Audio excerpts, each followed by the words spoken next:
وَلَقَدْ يَسَّرْنَا الْقُرْآنَ لِلذِّكْرِ فَهَلْ مِن مُّدَّكِرٍ اعوذ باللہ من الشیطان الرجیم بسم اللہ الرحمن الرحیم سورۃ النجم مرض کر چکا ہوں، 3 صورتیں ہم نے پڑھ لی اس گروپ کی۔ سورۃ قاف وہ جامع ہے، منفرد مزاج کی، پھر سورۃ الذاریات اور سورۃ الطور، یہ آپس میں جوڑے کی شکل میں۔ اس میں آپ نے نہیں دیکھا کسی بھی رسول کا تذکرہ، اس میں جو بھی ہے یا قیامت کے احوال، جنت اور دوزخ، اور یا یہ کہ اللہ تعالیٰ کی نعمتیں، اللہ کی قدرتیں۔ اب یہ جوڑا ہے سورۃ النجم اور سورۃ القمر۔ اس میں بعض مضامین خاصے مشکل بھی ہیں دونوں صورتوں میں۔ بسم اللہ الرحمن الرحیم والنجم اذا ہوا، قسم ہے ستارے کی جب کہ وہ گرے۔ اور عجیب بات یہ، مشابہت یہ ہے کہ اگلی صورت جو ہے اقتربت الساعۃ وانشق القمر، چاند کا پھٹ جانا، 2 ٹکڑے ہو جانا، یہاں ستارے کا گرنا۔ والنجم اذا ہوا، قسم ہے ستارے کی جب کہ وہ گرتا ہے۔ یہ ہوا کے ساتھ، ہوا جو بنتا ہے فعل ماضی، تو ہوا یہوی کہتے ہیں گرنا، نیچے کو اترنا، اور ہوا یہوا اس کے بعد یہ ہوائے نفس، خواہش نفس، اس سے مضارع یہوا بنتا ہے۔ والنجم اذا ہوا، جب قسم ہے ستارے کی جب وہ گرے، ما ضل صاحبکم وما غوا، ستارہ گرتا ہے، گر سکتا ہے، ہمارا یہ ساتھی محمد صلی اللہ علیہ وسلم یہ نہ بھٹک سکتا ہے نہ گمراہ ہو سکتا ہے۔ ما ضل صاحبکم وما غوا، اور نوٹ کیجئے گا یہ اس کا مثنیٰ جو ہے اس مضمون کا آپ کو ملے گا آخری پارے میں سورہ تکویر میں، وہاں بھی صاحبکم کا لفظ آیا ہے۔ وما صاحبکم بمجنون ولقد رآہ بالافق المبین وما هو علی الغیب بضنین وما هو بقول شیطان الرجیم۔ اصل میں نبی اکرم صلی اللہ علیہ وسلم نے جو حضرت جبرائیل کو دیکھا ہے، ایک تو یہ کہ جب حضرت جبرائیل وحی لے کر آتے تھے تو آپ کو نظر تو کچھ نہیں آتا تھا، فرشتہ نظر تو نہیں آتا تھا، وہ تو ایک عالم امر کی شے ہے، اور حضور کی شخصیت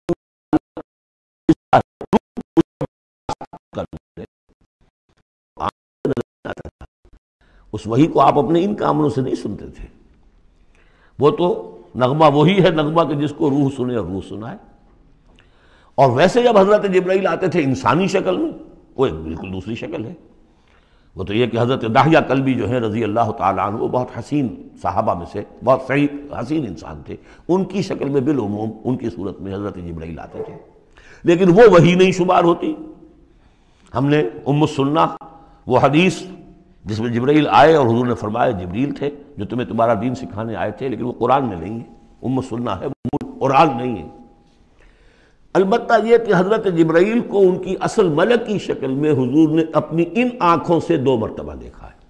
ایک مرتبہ بالکل آغاز میں، جبکہ حضرت جبرائیل جو ہیں ایسے ظاہر ہوئے، حضور اتر رہے تھے غار حرا سے، جبل نور سے، تو آپ کو آواز آئی یا محمد۔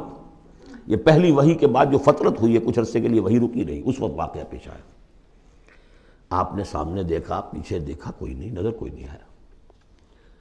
پھر تھوڑی دیر آپ چلے گئے، شاید مجھے کوئی دھوکہ لگا ہے، ایسی میں نے سنا ہے، کوئی آواز نہیں تھی۔ پھر آیا یا محمد، پھر دیکھا 2-3 مرتبہ کوئی نظر نہیں آیا، تو کچھ خوف سا محسوس ہوا۔ تیسری مرتبہ یا محمد، تو اچانک حضور کی نگاہ اوپر اٹھی، تو حضرت جبرائیل فرشتے کی جو اصل شکل ہے اس میں وہ تھے افق پر، اور پورا افق بھرا ہوا تھا اس سے۔ تو اصل ملک کی صورت میں حضرت جبرائیل کو حضور نے اس وقت دیکھا، اور ایک دیکھا ہے پھر عند سدرۃ المنتہا، شب معراج میں، جب ساتھ آئے ہیں لے جانے کے لیے انسانی شکل میں تھے، کوئی سواری بھی ایسی تھی جس کو کہ براق کہا جاتا ہے، وہ بھی محسوس شے تھی، لیکن یہ کہ جہاں انہوں نے کہا 7ویں آسمان پہ جا کر کہ بس اب آگے میری گنجائش، اب آگے آپ کو اکیلے جانا ہے، اس سے آگے اگر میں گزرا میرے پر جل جائیں گے، بے سوز تجلا بے سوزت پرم، اگر یکسر منہ برتر پرم، اگر میں نے اب اس سے آگے ایک بال برابر بھی میں آگے بڑھا تو میرے پر جل جائیں گے، اب آگے آپ کا کام۔ اس وقت بھی وہ ان کی اصل شکل میں ظاہر ہوئی حضرت جبرائیل علیہ السلام۔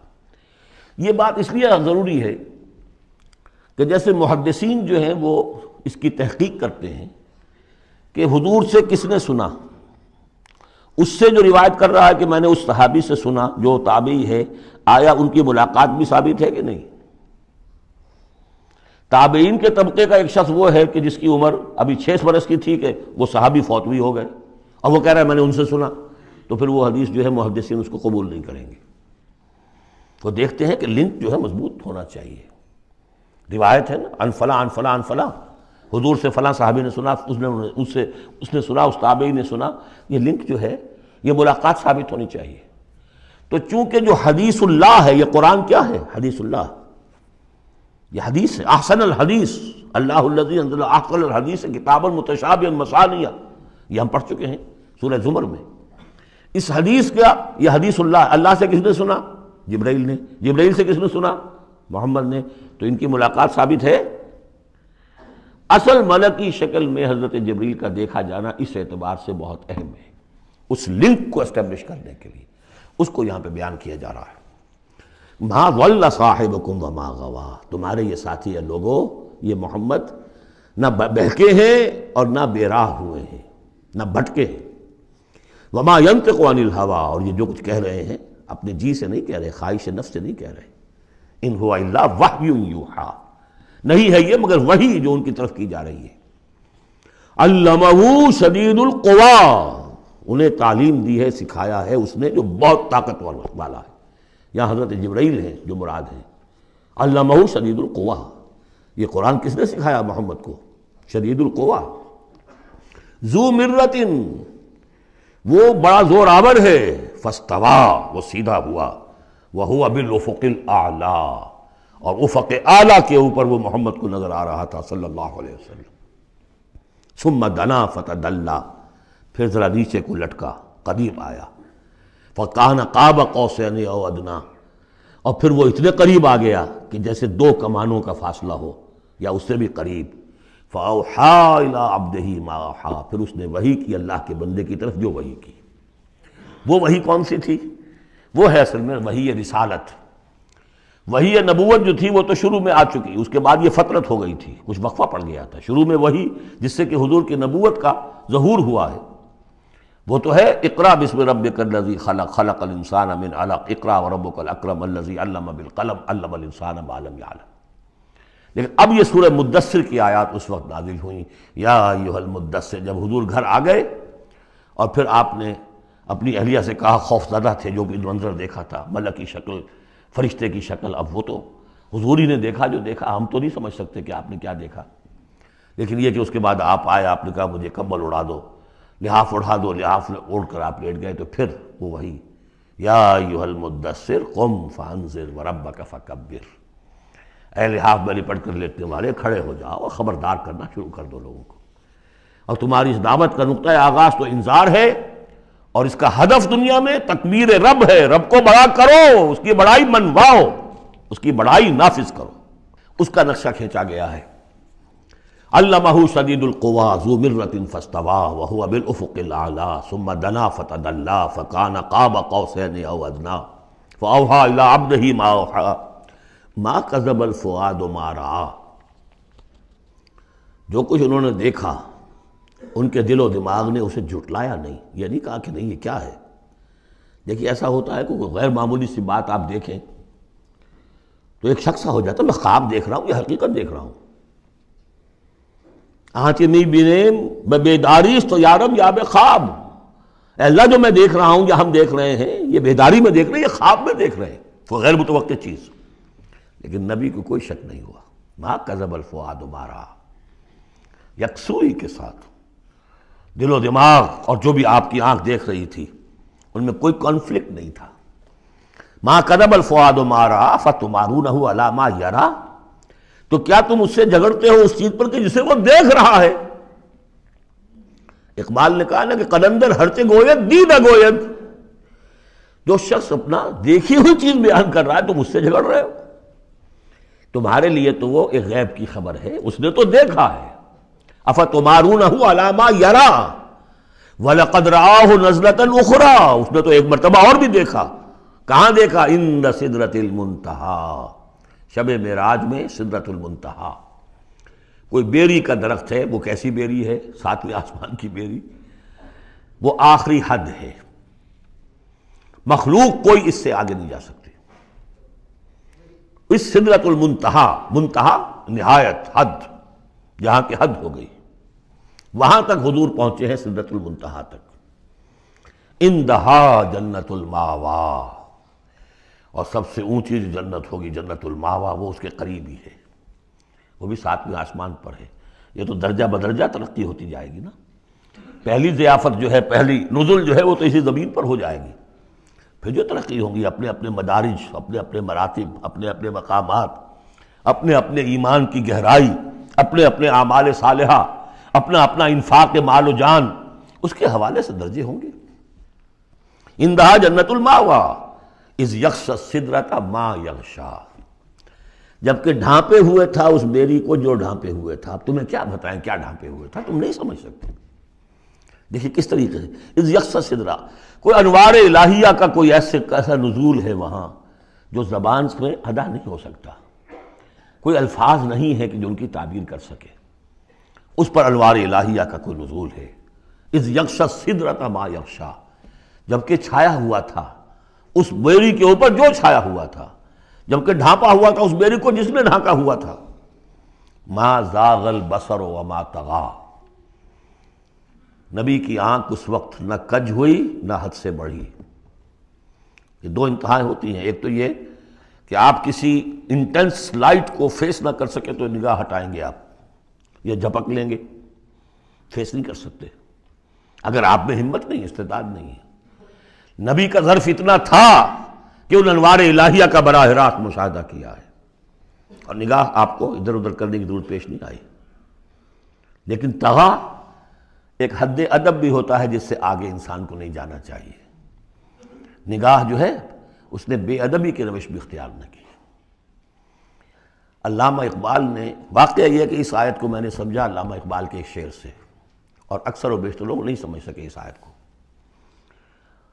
ذوق و شوق کے نام سے جو ان کی نظم ہے بال جبریل میں، وہ میرے نزدیک ان کے شاعرانہ جو ان کی استعداد ہے اس میں بلند ترین نظم ہے وہ، جہاں تک پیغام ان کا جو ہے امت مسلمہ کے لیے، اس کے لیے ابلیس کی مجلس شورا، وہ کلائمیکس ہے، اور وہ ہے بھی ان کے آخری زمانے کی نظم ہے، سن 36 میں انہوں نے کہی ہے۔ اس کے بعد تو بیماری اتنے رہے ہیں، بہت کم اشعار کہے، لیکن اس میں ذوق و شوق میں ایک شعر ہے: عین وصال میں مجھے حوصلہ نظر نہ تھا،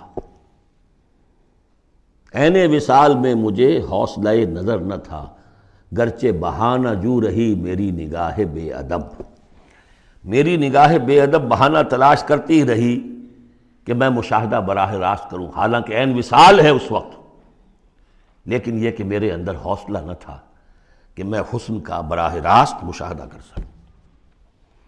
عین وصال میں مجھے حوصلہ نظر نہ تھا، گرچہ بہانہ جو رہی میری نگاہ بے ادب۔ یہاں ان دونوں چیزوں کے برعکس بات ہے جو اقبال اپنے بارے میں کہہ رہا ہے۔ میں تو بے ادب بھی ہوں، اور میں تو چاہتا تھا کسی طریقے سے حد ادب سے تجاوز کر کے دیکھوں، لیکن میرے اندر تو حوصلہ نہیں تھا۔ محمد میں وہ حوصلہ تھا، دیکھا ہے، براہ راست دیکھا ہے، نگاہ جما کر دیکھا ہے، لیکن ایک حد سے تجاوز نہیں کیا، حد ادب کے اندر رہے۔ ما زاغ البصر وما طغی، لقد رأى من آیات ربہ الکبریٰ، دیکھا انہوں نے اپنے رب کی عظیم ترین آیات کو۔ اب وہاں جا کر جو مشاہدہ ہوا ہے وہ تو اللہ کی عظیم ترین آیات کا ہے، اور اسی سے در حقیقت دلیل ہے ام المومنین حضرت عائشہ صدیقہ رضی اللہ تعالی عنہ اور حضرت عمر رضی اللہ تعالی عنہ کا جو قول ہے۔ شب معراج میں بھی حضور نے اللہ کو نہیں دیکھا، اللہ کی عظیم ترین آیات کو دیکھا ہے، جو تجلی تھی اس وقت اللہ کی۔ حضرت عائشہ صدیقہ کا کہنا تو یہ ہے کہ نور لا یرا، وہ نور ہے، دیکھے کیسا جا سکتا ہے۔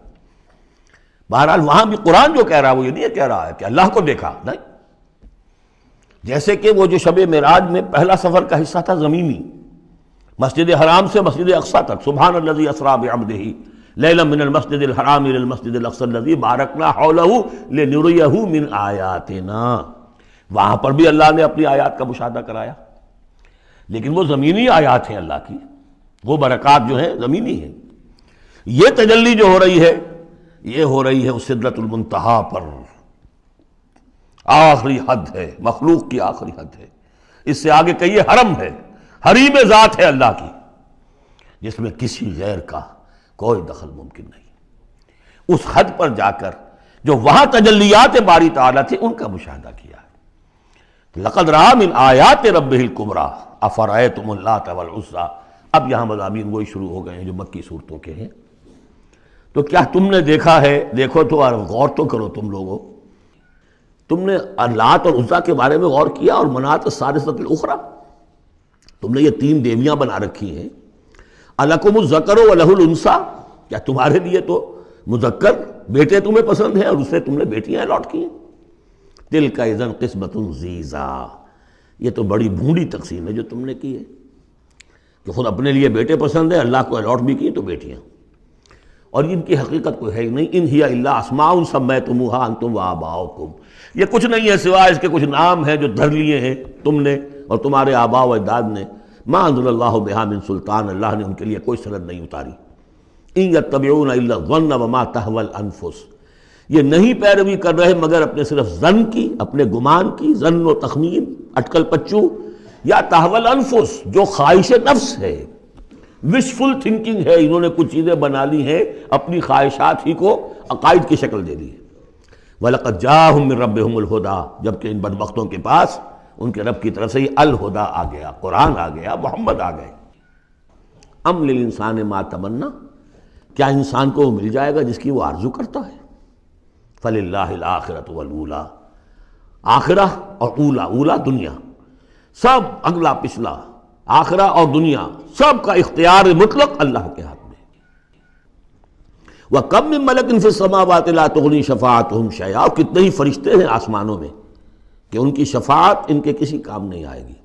وہ شفاعت کر رہے ہیں للذین آمنوا، اے اللہ ان کو بخش دے جو ایمان لائے، ان کے حق میں کوئی شفاعت نہیں کرے گا۔ جیسے کہ ہم پڑھتے ہیں سورہ مومن میں، فرشتے جو ہیں یستغفرون لمن فی الارض، زمین والوں کے لیے استغفار کرتے ہیں، لیکن ان کے لیے کوئی سفارش نہیں ہے۔ لا تغنی شفاعتہم شیئا الا من بعد ان یأذن اللہ لمن یشاء ویرضی، وہ تو جس کے لیے اللہ اجازت دے گا، چاہے گا، اس کو اجازت ہوگی تو اس کو فائدہ پہنچے گا۔